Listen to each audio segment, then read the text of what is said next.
Le 14 février dernier, TF1 a lancé la 24e édition de Koh Lanta.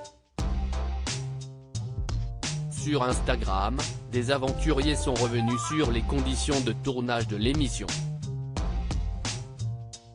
Elena, candidate de la dernière édition, a notamment évoqué des sujets sensibles comme l'hygiène et la sexualité. Koh Lanta est de retour. Cette année, c'est dans une région reculée à l'est des Philippines, sur la grande île de Luçon, dans la province de Caramoan, que 20 candidats ont décidé de repousser leurs limites pour tenter de remporter l'émission d'aventure culte de TF1.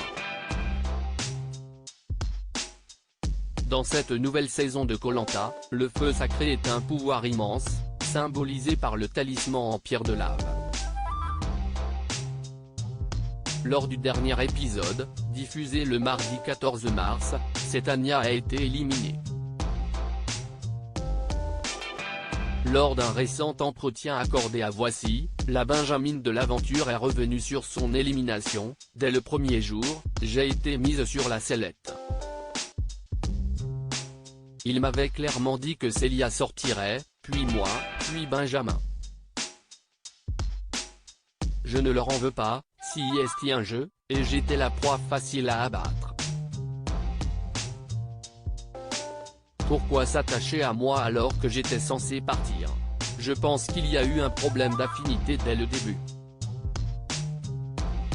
Je faisais partie du superflu chez les jaunes, a-t-elle expliqué. Les anciens aventuriers de Koh Lanta se confient sur leur aventure ces dernières semaines. Plusieurs anciens candidats de Koh Lanta sont revenus sur leur aventure. Ils ont notamment évoqué des sujets sensibles comme l'hygiène sur le camp ou l'absence de libido. Il n'y a pas de toilette sur le camp.